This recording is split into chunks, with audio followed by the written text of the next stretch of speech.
Hay dolores que no salen en los noticieros, tragedias que no hacen ruido y realidades que no ocupan titulares. Hay países enteros que sangran sin que el mundo se detenga a mirar. Cuba es uno de ellos. Desde hace un tiempo la isla atraviesa una crisis que ya no puede llamarse solo económica. Es una crisis humanitaria, hospitales colapsados, barrios enteros enfermos, familias viviendo entre la escasez, el miedo y la incertidumbre, niños, ancianos y adultos que mueren sin acceder a una atención mínima. Y aún así ese dolor permanece silenciado.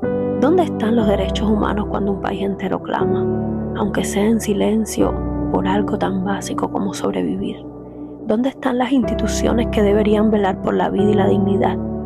¿Dónde está la Organización Mundial de la Salud cuando miles no tienen ni una jeringuilla, ni un antibiótico, ni siquiera la oportunidad de pelear por su vida? La respuesta es dura.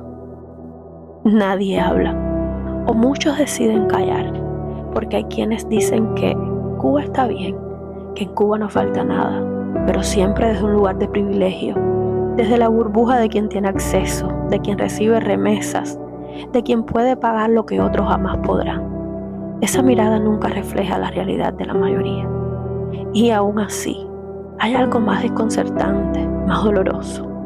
Todavía quedan personas que aplauden a los dirigentes de ese país, personas que se sientan a escuchar discursos vacíos, llenos de palabras que no tienen base en la vida real. Aplausos que no curan, que no alimentan y que no devuelven la dignidad perdida. Cuba hoy es un lugar donde nada es real, donde lo que se dice no coincide con lo que se vive, donde las cifras no coinciden con el sufrimiento, donde las promesas no nacen de la verdad, sino del miedo a reconocer el derrumbe. Y aún así, a pesar de la distancia, a pesar de haber construido una vida en otros horizontes, el corazón nunca deja de mirar hacia esa isla, porque quien nace en Cuba o en cualquier tierra que fue cuna y raíz, carga para siempre un mapa invisible bajo la piel, un mapa que duele cuando la patria duele, un mapa que vibra cuando la patria tiembla, un mapa que recuerda que la identidad no se abandona, aunque uno se aleje. Por eso, aunque muchos ya no vivan allí, nunca dejará de importar lo que sucede.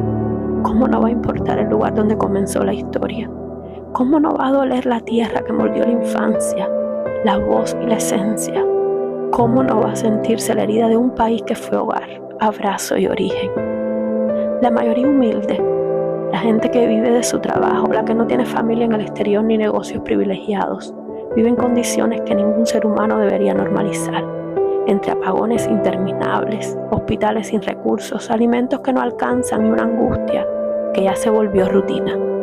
Y lo más doloroso no es la escasez, es la sensación de abandono, el silencio impuesto y la resignación forzada. Cuando una nación atraviesa tantas crisis simultáneas, sanitarias, económicas, sociales, espirituales, ya no es un problema político, es un problema humano. Cuando el humano se rompe, nada puede sostenerse. Cuba necesita más que consignas y aplausos vacíos. Necesita verdad, necesita protección, necesita condiciones mínimas para vivir.